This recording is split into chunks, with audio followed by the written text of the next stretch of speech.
J'ai 23 ans, j'ai jamais été en couple. Aujourd'hui, on parle des raisons de pourquoi et je peux vous dire que la liste est longue, OK? Voilà. Avant d'aller plus loin dans cette vidéo, j'aimerais vous conseiller d'écouter en mode podcast parce que ça va être une vidéo très longue. Mais si vous avez du temps à tuer et que vous voulez regarder en vidéo pour regarder mes expressions, bref, ce qui peut se passer en vidéo, écoutez, voilà, hein. Mais si vous avez des tâches à faire, n'hésitez pas à la mettre en fond comme podcast. Donc, bon visionnage ou bonne écoute. On est au mois de février. Vous n'êtes pas sans savoir que le mois de février, il y a la Saint-Valentin. D'après ce que j'ai vu, c'est le mois qui renforce encore qui renforce ce sentiment de se sentir seul, ce désir d'avoir un partenaire et tout. J'ai décidé de tourner cette vidéo-là ce mois-ci pour vous parler de mon histoire et peut-être que dans mes raisons, vous aussi, vous pourrez vous reconnaître aussi, ok?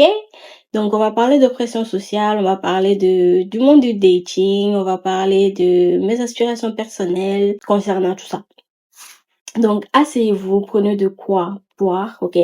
Moi, I got my tea, ok? Là, cette vidéo, vraiment, c'est une vidéo chit-chat entre copains, copines, célibataires. J'aimerais entamer le truc de la pression sociale parce que c'est pas quelque chose, on va dire que je m'en fous à l'heure actuelle de la pression sociale. Mais c'est plus pour toi qui regarde cette vidéo ou qui écoute mon podcast. Donc, c'est plutôt pour toi qui a du mal à assumer tes choix, à assumer le fait que tu ne veux pas te mettre en couple aux yeux des autres, tu vois. Donc, comment est-ce que moi, j'ai vécu ça? La pression sociale, faut savoir que moi, j'ai commencé à le sentir à partir de mes 18 ans. Pas forcément dans mes cercles amicaux, plutôt familial, on va dire. Parce que bon, je suis noire et jusqu'à mes 18 ans, on va dire, vraiment, c'était non catégorique. C'était copain, copine, pourquoi faire? Vous me direz, chez moi, c'est comme ça dans la majorité des familles racisées. Je vous dirais oui. Mais n'empêche qu'il y a, à mon avis, un bon 10% de familles racisées qui sont compréhensives, qui, voilà, respectent le choix de leurs enfants. Mais bon, 90% d'entre nous, on sait ce qui se passe dans nos familles. Voilà. On sait ce qui se passe dans l'environnement dans lequel on grandit. À partir de 18 ans, tu vois que, voilà, bon, tes frères, tes sœurs sont en couple. Même ma mère s'y est mise à me dire, ah, mais genre, pourquoi est-ce que t'as personne, tu vois? Et eux, ma mère, je me rappelle une fois, ma mère, ça va pas du tout. Heu, Elle me dit: «Mais en fait, mais pourquoi est-ce que tu as pas de copain? Genre, est-ce que tu es lesbienne?» Le raccourci de fou malade, juste parce que, les garçons ça m'intéresse pas, ça veut dire que je suis lesbienne? Non. Enfin, non, je comprends pas. Je comprends pas ce raccourci de fou malade. Vraiment, j'étais là en mode: «Mais what?» Non mais et ce jour-là, je me rappelle, elle était au salon, moi j'étais dans la cuisine et tout et je la regardais en mode: «Mais ça sort d'où ça?» Bref, désolée mes copines, mes copains de la communauté LGBTQIA+, mais bon, c'est je peux pas, je n'ai pas d'excuses pour eux. Donc voilà. Je suis désolée à leur place. Juste parce que tu es pas intéressée par les garçons, donc ça veut dire que tu es lesbienne. Ouais. Vu que ça a commencé à mes 18 ans et que déjà jusqu'à mes 18 ans, je savais au fin fond de moi que vraiment il y avait beaucoup de choses que je voyais que je n'aimais pas. La façon dont étaient traitées les femmes, comment on parlait des femmes, comment on traitait les femmes, c'était des choses qui me parlaient déjà. J'aurais aimé ne pas être au courant aussitôt, mais bon, c'était là. Quand je dis aussitôt, c'est pas de mes 17 ans, 18 ans, c'est vraiment plutôt plus jeune, plus jeune. J'ai vraiment été sensibilisée à ça. À 18 ans, à partir du moment où j'ai commencé à avoir cette pression-là, bah, je m'en foutais un petit peu, tu vois? J'étais là en mode: «Je sais ce que je veux moi», tu vois? Je sais que je ne suis pas désespérée pour être en couple, tu vois? Je ne veux pas me mettre en couple parce qu'on me dit de me mettre en couple, que c'est maintenant que je peux commencer à explorer, à m'entraîner et tout pour mon mari ou je ne sais quelle connerie encore. Donc, voilà, je savais donc moi, on va dire que cette pression-là, je peux pas trop parler, mais j'aimerais te dire que ces personnes-là projettent leurs insécurités, leurs peurs du regard des autres. Parce que bon, à partir du moment où tu n'as jamais été en couple, on te voit comme une fille coincée, on te voit comme une fille, comme une vieille fille, je ne sais quelle connerie encore. N'écoutez vraiment pas ces personnes-là, ok? Ne vous pressez pas. Prenez votre temps pour vraiment chercher, trouver ce que vous voulez, ok? Si on vous dit que vous avez des standards trop hauts, regardez les personnes de haut en bas, de bas à haut, et dites-leur merci beaucoup. Voilà. Et c'est tout. Vraiment, ne les calculez pas. Parce que à l'heure d'aujourd'hui, on va en parler, hein. Pour moi, ce n'est plus une, en fait, on peut plus s'autoriser, ok? À mon avis, hein, on ne peut plus s'autoriser à se poser avec n'importe qui. Mais bon, ça, on rentrera dans le détail après, ok? Donc, vraiment, si je dois te dire un conseil, dis-toi que c'est ta vie, c'est toi qui fais tes choix. Si quelqu'un n'est pas content, ben, que la personne reste fâchée toute sa vie, en fait. Que la personne saute et se cale en l'air, ok? Voilà. Pour la pression sociale. Voilà tout ce que j'avais à dire. Et j'ai même pris des notes pour éviter de divaguer parce que je suis quelqu'un, je divague beaucoup quand je parle, ok? Pour commencer, je n'ai pas grandi avec des exemples autour de moi. Donc, ça déjà, ça met un coup. Je me suis vite rendu compte dans la position de fille, d'enfant que j'étais, mais bon, fille, quand même, comment j'étais traitée, comment on me préparait à mon rôle de femme à marier. Je n'aimais pas comment on voyait les femmes, comment on traitait les femmes. Je n'aimais pas du tout. Voilà, vraiment, ça a commencé tôt. Ça a commencé tôt, même si je n'étais pas forcément intéressée, je n'étais pas du tout intéressée par les garçons, mais plus je voyais beaucoup de choses que je n'aimais pas dans la façon dont, heu, on me traitait, en fait.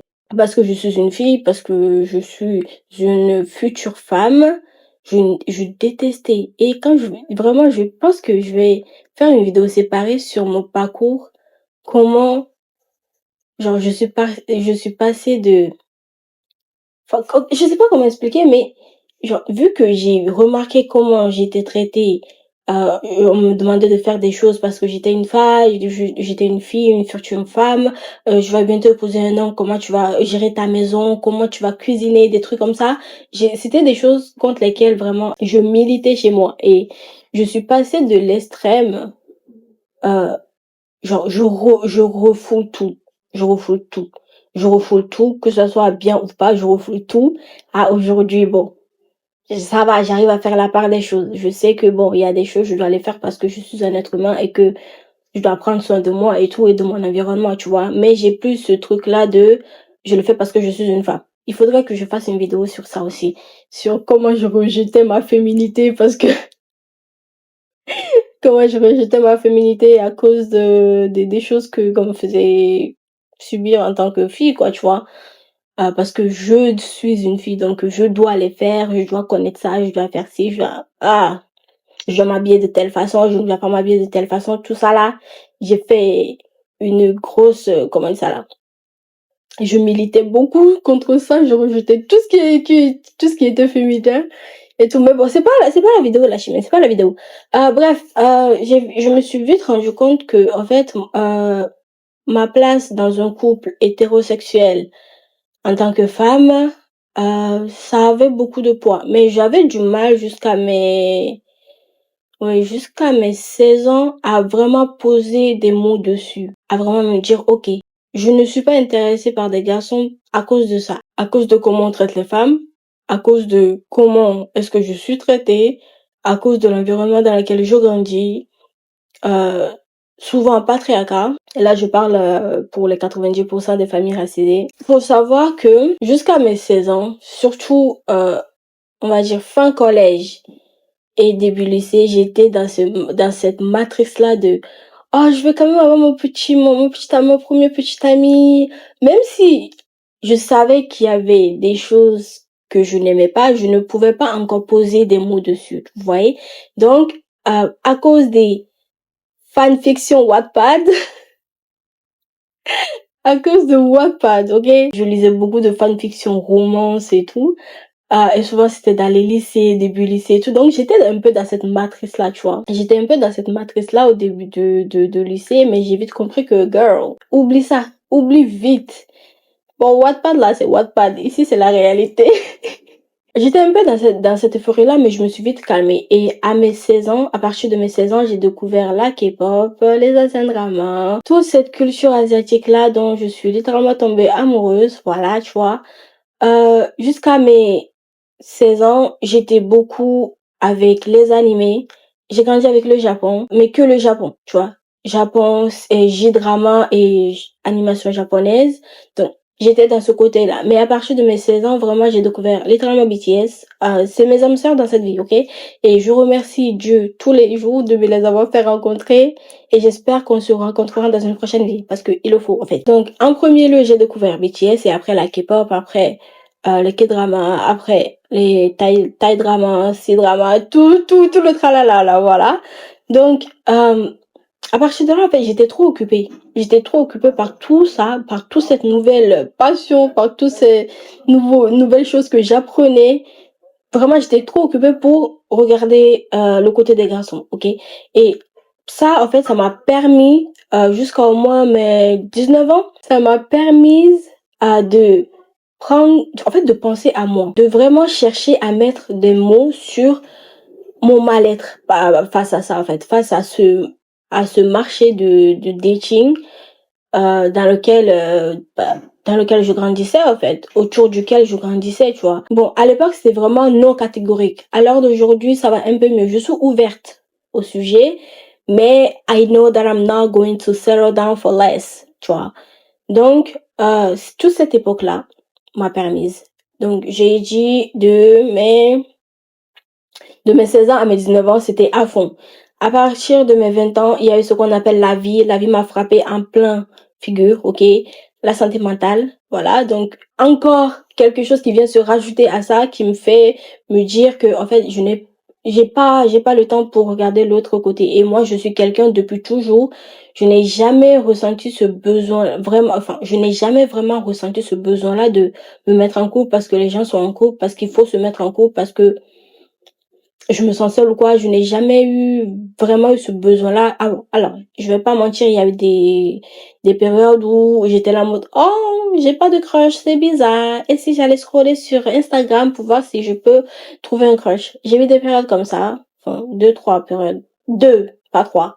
Deux périodes comme ça, mais ça a pas duré une journée, ça a pas duré plus d'une journée, donc voilà. Donc, on va dire que même quand ça n'allait pas, j'avais pas ce besoin-là de me mettre en couple. On va parler du marché du dating. Le marché du dating, pour moi, à l'heure actuelle, je le vois comme un supermarché. Un supermarché rempli de choix, de trop de choix, ce qui fait que, vous savez ce qu'on dit, trop de choix tue le choix. J'ai noté les mâles alpha.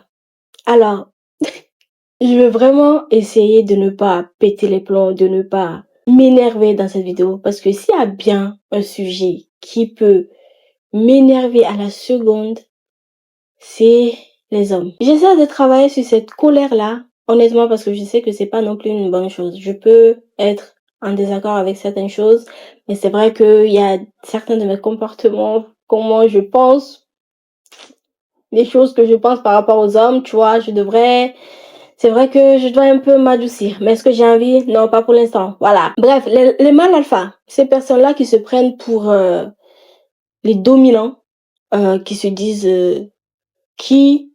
moi, je parle de comment je les vois, ces personnes-là. Hein. C'est autant vous aurez une différente définition, c'est ok.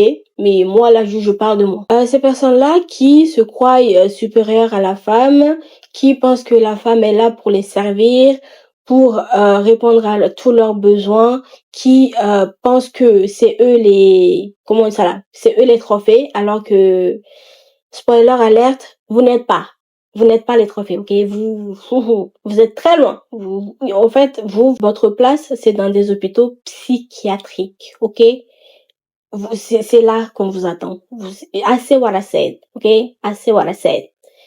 Je ne vais pas revenir dessus parce que ça, c'est littéralement de la maladie mentale de penser comme ça. Sur mes réseaux en général, j'ai plutôt des fils d'actualité ou des for you page saines.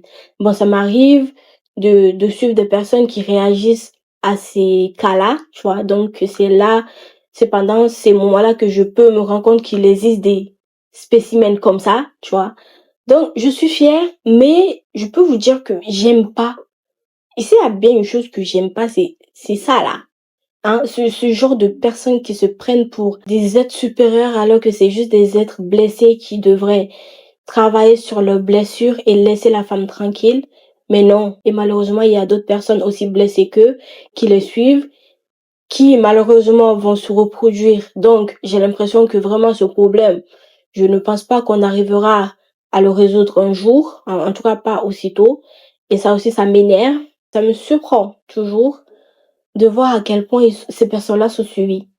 Je suis là en mode, mais oh, où va le monde, quoi? Vraiment, où va le monde? En deuxième, on va parler d'un gros sujet pour moi, honnêtement, les applications de rencontres. Là, peut-être je peux m'attirer, enfin, c'est pas que je vais m'attirer des foudres, mais je sais qu'il y a des gens qui auront des avis opposés. Et dans ce cas-là, tant que vous exprimez vos avis de façon bienveillante dans les commentaires, il n'y a pas de problème. Ok, je suis là, je vais vous lire. Il y a pas de souci, ok? Pour moi, je pense que les applications de rencontres ont gâché les relations.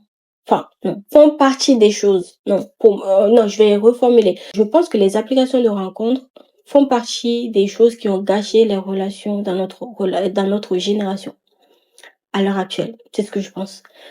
Parce que quand on pense que dans le temps, quand les applications de rencontres ont été créées, c'était vraiment dans ce but-là de se rencontrer parce que les rencontres, ça devenait dur, ça devenait très dur de trouver quelqu'un qui vraiment ait des valeurs en commun avec soi. Ça, c'était compliqué. Donc, les applications de rencontres, toi en tant qu'homme, elle en tant que femme, ou toi en tant que femme, ou lui en tant qu'homme, vous avez des valeurs en commun. L'application avait pour but de vous mettre en lien. Après, vous allez faire votre relation, en tout cas vous, il y avait ce truc-là de cette personne-là a des qualités que je recherche, je vais me concentrer que sur cette personne-là, tu vois. On aura des désaccords, mais on va tout faire pour que ça marche. C'est pas un mode, on a une désaccord, je me barre parce que j'ai d'autres milliers de choix derrière. Tu vois, c'est la partie où aujourd'hui, le fait qu'on ait trop de choix tue le choix. C'est-à-dire que je parle avec quelqu'un, euh, cette personne-là, peut-être toi dans ta tête, je te dis, c'est mon plan A. Pour l'instant, je parle qu'à cette personne-là, j'essaie de voir où ça nous mène. Mais la personne en face a 40 000 autres personnes à qui il parle derrière. À quel moment est-ce que tu veux entretenir une relation pertinente, vraiment une relation tout court avec quelqu'un alors que t'es pas concentré en fait. T'es pas concentré. C'est-à-dire que les conversations, d'après ce que j'ai vu, parce que moi, faut savoir que il y a aucune application aujourd'hui de rencontre qui peut se dire j'ai duré plus de 24 heures sur le téléphone de Chimène. À chaque fois, en fait, j'étais vite saoulée. Et ça aussi, je savais pas pourquoi. Mais maintenant, je sais pourquoi. D'après ce que j'ai vu, les conversations se terminaient vite parce que, en fait, à force de parler à 40 000 personnes en même temps, au bout d'un moment, t'es un être humain, bah, si en plus de ça, la personne ne t'intéresse pas que ça, c'est juste son physique qui t'a plu et c'est pour ça que tu parles à cette personne, déjà, on part sur une mauvaise base, à mon avis, mais bon, ça reste que mon avis, tu vois. Il y a ça, il y a le fait que aujourd'hui, les femmes, je pense que les femmes sont devenues littéralement les produits sur ces applications-là et on y a assez quasiment gratuit. J'ai écouté le podcast sur les relations. Je me rappelle plus du titre, mais c'était un podcast de Darren Chia, Night Confession, où elle a invité Impératrice Wu et Impératrice Wu disait en fait que dans le temps, les hommes devaient payer. Mais quand on te dit tu payes pour avoir des relations avec des femmes, c'est vrai. Et à l'heure d'aujourd'hui, grâce à ces applications-là, en fait, pour moi, la valeur de la femme aux yeux des hommes a drastiquement changé. Ok, les hommes payent tous les mois, je crois, ou annuellement, je ne sais quelle connerie encore, pour parler aux femmes sur les applications. Mais en fait, les goals pour lesquels les deux catégories se parlent est souvent pas, n'est souvent pas le même. C'est-à-dire que la majorité des hommes aujourd'hui sur les applications de rencontres ne cherchent pas quelque chose de durable. En tout cas, c'est genre, je vais dire 0,00001% d'entre eux, contre un bon 90% de femmes aujourd'hui qui s'inscrivent sur ces applications-là dans le but de trouver leur partenaire. Tu vois, sur le long terme. Il y a quand même un 10%, je le sais, qui sont là vraiment pour s'amuser, pour les situationships, pour les hook-up et tout. Et honnêtement, ça ne me dérange pas. Je pense que ça doit être le but premier de ces applications-là. C'est vraiment pas, à mon avis, des applications pour trouver son âme sœur. En tout cas, faut avoir du bol. Et malheureusement, ce n'est pas nous toutes qui l'aurons, ok? Déjà, en fait, il y a un désaccord à ce niveau-là qui, moi, me dérange beaucoup. C'est-à-dire qu'il y a beaucoup de femmes qui sont prêtes à se poser contre beaucoup d'hommes qui veulent juste s'amuser. Donc, à quel moment est-ce que tu veux construire quelque chose de durable avec des personnes qui sont là juste pour le physique ou soit qui sont pas émotionnellement disponibles, qui ne veulent pas se poser, qui sont malhonnêtes? Je suis pas trop en phase avec ça. Honnêtement, je ne suis absolument pas trop en phase avec ça. En point suivant, j'ai marqué le 50-50. Toute cette vague-là de personnes qui soutiennent le 50-50. J'ai un aveu à faire. J'étais, moi aussi, une fois, de l'autre côté. Pardonnez-moi, je ne suis qu'une sœur qui était mal renseignée, ok? Qui, comme je vous l'ai dit, je rejetais beaucoup cette idée-là de tout ce côté féminin et tout, donc j'étais là en mode, moi aussi, je vais travailler, je vais ramener des choses sur la table, comme ça au moins on me respectera, comme ça au moins on me considérera. Mais spoiler alerte, si vous aussi vous pensez comme ça, cherchez à vous documenter sur le sujet parce que ça ne sera pas comme ça. C'est parce que vous travaillez, c'est pas parce que vous amenez, vous vous dites que vous amenez quelque chose sur la table qu'on va vous respecter, qu'on va vous considérer en tant que femme. Si un homme veut vous faire des dingueries, vous le fera. Peu importe comment vous êtes en face, ok? Franchement, ouais, j'étais une fois de l'autre côté moi aussi. Et aujourd'hui, j'ai changé. De un, parce que je sais que, en tant que femme, c'est pas possible, en fait. Je suis désolée, mais c'est pas possible. En tant que femme, dans une relation hétérosexuelle, je ne peux que parler pour les relations hétérosexuelles parce que, je suis attirée par les hommes. Donc, mes copines, copains de la communauté LGBTQIA+, si vous voulez parler dans les commentaires de votre vision sur le 50-50, si ça se fait entre vous aussi, mes commentaires sont ouverts. Tout le monde est le bienvenu ici. Donc, je disais, j'étais de l'autre côté, mais j'ai changé. De un, parce que je me suis rendu compte que en tant que femme dans une relation hétérosexuelle, c'est pas possible, en fait, pardon, toute cette charge mentale que on a juste à cause du fait qu'on est avec un homme. Non. Non, juste pour ça, non. Si jamais j'ai un enfant, mon corps risque d'être modifié, ok? Une modification à vie. Je risque de mourir en première, en essayant de donner la vie, ok? On risque de me prendre pour la bonne de service, la femme de ménage, la chef, la chef custo, l'organisatrice, la manageuse, le pilier sur lequel on doit se reposer. Tout ça là. Et vous voulez quoi? Et je fasse le 50-50, pardon? Bref, le 50-50 aussi, c'est une des raisons. Pour moi, c'est pas possible. Je ne peux pas. Ce n'est pas possible, ok? Dans le monde actuel, où le capitalisme nous poursuit, hommes et femmes confondus, mais surtout les femmes, non. Honnêtement, à l'heure d'aujourd'hui, l'une de mes raisons aussi qui me freine vraiment de me mettre en couple, c'est le fait que on fait face à beaucoup de garçons, pas des hommes, mais des garçons, qui cherchent des mamans dans leurs relations. Est-ce que j'ai une tête de babysitter? C'est-à-dire que moi, je sais que je ne suis pas prête à être maman, ok? Je ne veux pas materner un gros garçon, non. En fait, c'est vraiment toute cette charge mentale-là que, en tant que femme, automatiquement, j'ai bien dit automatiquement, je me retrouve à subir quand je suis avec un homme. C'est vraiment ça là qui, je suis là en mode, mais en fait non, non, non.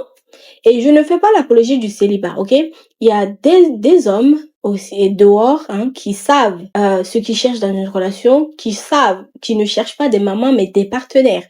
Le problème c'est qu'ils sont peu. Voilà, donc je ne veux pas être babysitter, voilà. Je ne veux pas babysitter un gros garçon qui devrait s'occuper de lui-même, tu vois. c'est pas quelque chose qui me tente. Le point suivant, le fait que à l'heure d'aujourd'hui, les relations charnelles sont beaucoup plus priorisées que les connexions émotionnelles. Pour moi, en point 1, c'est la connexion émotionnelle. Je ne vais pas changer de point là-dessus. Je ne vais pas changer de camp, non. Mais en fait, ça fait que on te voit comme une fille coincée, alors que je peux vous assurer que c'est pas le cas. Est-ce que j'ai besoin de me justifier même? C'est pas le cas. Une jeune femme fermée d'esprit, alors que, encore une fois, non. En fait, je ne sais pas, enfin si je sais pourquoi, il y a une vidéo sur le sujet de la romance qui a été faite par Asia Arabian. J'espère que je prononce bien ton nom. En tout cas de la chaîne Asia Arabian, je vais vous le mettre en description. Elle a fait une vidéo récente, non, sa vidéo avant la dernière vidéo, parce que j'ai vu qu'elle avait sorti un vlog. Donc sa vidéo sur la romance à l'heure actuelle, regardez-la, elle est très très complète. Et vraiment, j'ai adoré cette vidéo. Et ça m'a fait me rendre compte de beaucoup de choses en fait. Par exemple, le point où, à l'heure d'aujourd'hui, les films, les séries, ils mettent beaucoup en avant ce côté charnel. Asia l'a dit dans sa vidéo, Asia Arabian l'a dit dans sa vidéo, mais c'est ce truc de la majorité des films et séries aujourd'hui, les protagonistes se rencontrent, ont un coup de foudre. Déjà, le coup de foudre, je sais pas si vous le savez, mais c'est pas un truc qui dit que vous allez avoir une relation sur le long terme. Si vous savez pas, je vous le dis, c'est très court et c'est beaucoup basé sur le physique en fait, voilà. Donc les deux protagonistes se rencontrent, ils se plaisent physiquement au premier regard. Vite vient le contact charnel et après ils commencent à apprendre à se connaître et tout. Et là ils se rendent compte que il y a beaucoup de choses qui vont pas. Que ce soit au niveau des valeurs défendues, au niveau de la personnalité, au niveau des principes et tout. Donc, ça se sépare. Ce truc-là, on trouve beaucoup sur les applications de rencontres, j'ai l'impression aussi. C'est voilà, on se voit, on couche ensemble et après on voit si on peut faire quelque chose ensemble. Alors que, moi, encore une fois, qui suis le contraire, moi je suis désolée, mais ma base c'est l'amitié, la connexion émotionnelle et si on est dans une relation, le contact charnel se fera quand je serai prête. J'ai pas à subir une pression à ce niveau-là. Et je sais que c'est des choses qui arrivent aussi dans des relations. T'es là, on te dit, oh, si on couche pas ensemble, je te quitte. Mais la porte est grande ouverte, en fait. Et c'est vraiment cette réaction-là que vous devez avoir. Je m'en fous si vous aimez la personne. Si vous n'êtes pas prête, vous n'êtes pas prête. Vous n'allez pas vous forcer. Ça s'appelle du SA. C'est chaud. Ah oui.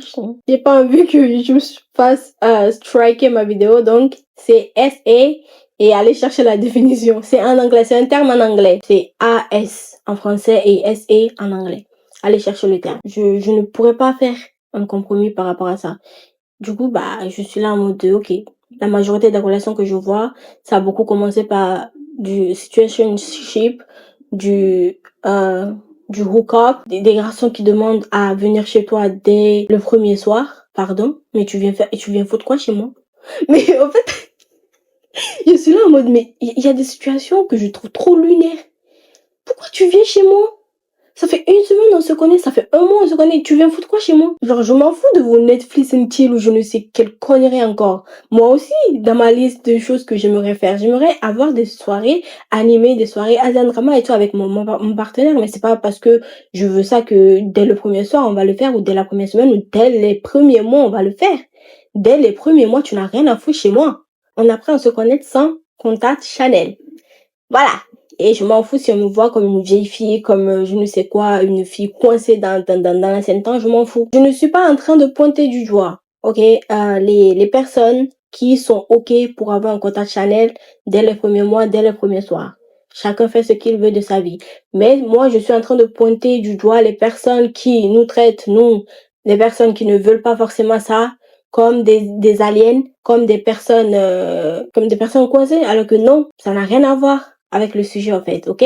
Voilà. Je sais que on est dans le temps moderne, il y a beaucoup de choses il y a beaucoup de tabous qui se font enlever et ça aussi je pense que c'est un tabou parce que les personnes qui sont dans mon cas, on se retrouve je sais même pas comment est-ce que je pourrais décrire cette situation là, mais en fait on n'en parle pas parce qu'on a honte, parce qu'on n'a jamais embrassé quelqu'un, parce qu'on n'a jamais couché avec quelqu'un, on en a honte alors que non en fait nos arguments sont autant justifiables que les personnes qui sont à l'aise pour avoir des relations charnelles les premiers soirs, les premiers mois en fait. Je ne vois pas pourquoi est-ce qu'on devrait nous voir comme des aliens ou des aliens. Bon, c'est un peu fort, mais voilà, je ne vois pas pourquoi on fait face à ce genre de pression, en fait, littéralement. Et ça devrait arrêter, ok? Merci beaucoup. Des garçons qui ne savent pas gérer leurs émotions. Yes! Moi, faut savoir que je travaille sur mes émotions. J'étais plutôt dans la catégorie de personnes qui supprimaient leurs émotions. Donc, à l'heure d'aujourd'hui, vraiment, je refais ce travail-là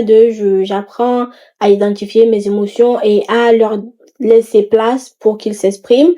Mais ça veut pas dire que je ne sais pas les gérer, par exemple, ok? Et moi, les personnes qui ne savent pas gérer leurs émotions ou qui les gèrent mal, c'est quelque chose qui me fait peur. Des personnes qui ne savent pas parler, qui sont physiquement agressives ou verbalement agressives, je ne peux pas. Tu sais pas gérer tes émotions, stay in your corner, ok? Ne viens pas vers moi. Merci beaucoup. Ces choses-là que je dis vont vous permettre à identifier ce que vous ne voulez pas et ce que vous voulez. Et vraiment, je vous encourage à vous focus sur ce que vous voulez. Parce que avant, j'étais aussi dans ce truc-là j'étais trop à fond sur ce que je ne voulais pas. Du coup, je voyais que le côté négatif. Mais à l'heure d'aujourd'hui, comme j'ai dit, ma vision a changé. Certes, j'ai des choses que je ne veux pas, mais j'ai beaucoup de choses que je veux.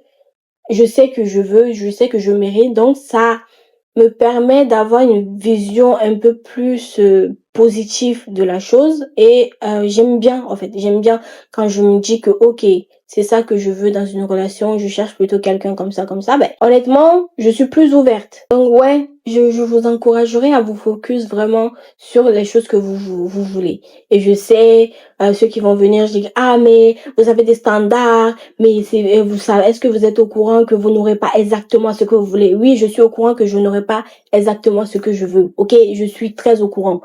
Mais c'est pas parce que je suis au courant de ça que je ne dois pas avoir des standards basiques. La majorité d'entre nous qui avons des standards, c'est juste des choses basiques qu'on cherche. Mais qui, à l'heure d'aujourd'hui, parce que vous avez la flemme, vous n'aimez pas la femme, vous voyez comme des choses immenses. Ok? C'est pas des choses immenses. On demande juste à être traité comme des êtres humains, à être respecté comme des êtres humains. C'est tout. Oh. Bref. Et les girls, si vraiment vous faites face à un homme, cette personne ne vous fera pas remarquer que vos standards sont trop hauts pour elle. Ils n'auront pas de problème avec ça. La charge mentale des femmes dans les foyers, personnellement, c'est sur des sujets comme comment on gère le foyer, quoi. On doit savoir gérer le foyer à deux. Pas que moi. Dans mes débuts, quand je disais que, ok, moi, mon partenaire, je veux que, voilà, il sache cuisiner, je veux qu'il sache prendre soin de lui, je veux qu'il sache s'occuper d'une maison. On me voyait comme une alien. On me voyait comme une folle. Et vraiment, Dieu merci, à l'heure d'aujourd'hui, je maintiens mes propos. Si tu t'approches de moi, tu sais pas t'occuper d'une maison, tu sais pas t'occuper de toi, stay in your corner. Là, on va parler d'un sujet qui vraiment me fait très très peur. Je sais pas si c'est quelque chose sur lequel je pourrais travailler. Enfin, je pourrais travailler dessus, mais je sais pas si vraiment j'arriverai à m'en débarrasser totalement. J'ai la phobie de la belle famille. Je pense que c'est aussi parce que jusqu'à mes 23 ans, dans mes 23 ans de vie, j'ai eu que deux vrais crushs, on va dire. Et c'était début lycée et fin collège et début lycée. Et ces personnes-là, c'était des personnes non noires, tu vois. Je pense que à cette époque-là, j'ai commencé à me poser ce genre de questions. La question de est-ce qu'il aime les noirs? Est-ce que sa famille va m'accepter en tant que fille noire, en tant que femme noire, tu vois? Je pense que ça a été le début de toutes ces pensées négatives qui se sont transformées après en peur et en phobie. Je sais qu'il y a des familles très accueillantes, très respectueuses, très aimantes dehors, qui acceptent les partenaires de leur fils comme leur propre fils, comme leur propre fille. Mais je sais aussi qu'il y a énormément de familles qui traitent comme de la merde leur belle-fille. Je ne pourrais pas tolérer. Avant, j'étais là en mode, si jamais je suis avec quelqu'un et que sa famille m'aime pas, je m'en fous de la famille, je ne suis pas avec la famille, je vais quand même rester avec le partenaire. Mais à l'heure d'aujourd'hui, je me focus beaucoup sur le comportement du partenaire. C'est-à-dire que moi, je sais que je ne pourrais pas supporter que, genre, la famille de mon partenaire se retourne contre lui parce qu'il est avec moi, tu vois. C'est pas une charge que je suis prête à vraiment à assumer. Mais si le comportement de mon partenaire peut changer la donne, je sais pas. Mais je pars du principe que je suis pas aimée quelque part, je pars. Je prends mes clics et mes claques et je me barre. Ce fut un bon temps, je vais pleurer, hein. Bien sûr que je vais pleurer, bien sûr que je vais avoir mal. Mais mon amour propre est au-dessus de tout ça, tu vois. Mon self-esteem, je sais que genre je mérite pas ça en fait. Je mérite pas d'être traitée comme de la merde parce que je suis avec l'enfant de quelqu'un. Je ne mérite pas ça. Moi aussi, je suis l'enfant de quelqu'un. Je suis les 9 mois de quelqu'un. Même si, oui, même si je n'ai pas grandi dans un environnement où on montrait clairement ce que c'était que l'amour, j'ai quand même eu la chance de rencontrer des personnes extérieurement à mon environnement qui m'ont enseigné, m'ont montré ce que c'était que l'amour. Je sais que je ne pourrais pas supporter que mon partenaire, enfin la famille de mon partenaire me traite comme de la merde ou se retourne contre lui juste parce que il est avec moi. C'est pas possible. Comme je l'ai dit, j'ai peu de patience avec les hommes. Et ce point suivant fait partie des raisons pour lesquelles vraiment, à l'heure d'aujourd'hui, la majorité des hommes, je peux pas. C'est tous les témoignages à foison qu'on peut trouver sur les réseaux sociaux aujourd'hui, des dingueries que les hommes ont pu faire à des femmes qui les aimaient, qui les portaient dans leur cœur. Les féminicides que je vois, je refuse de mettre ma vie en danger à cause d'un chromosome XY.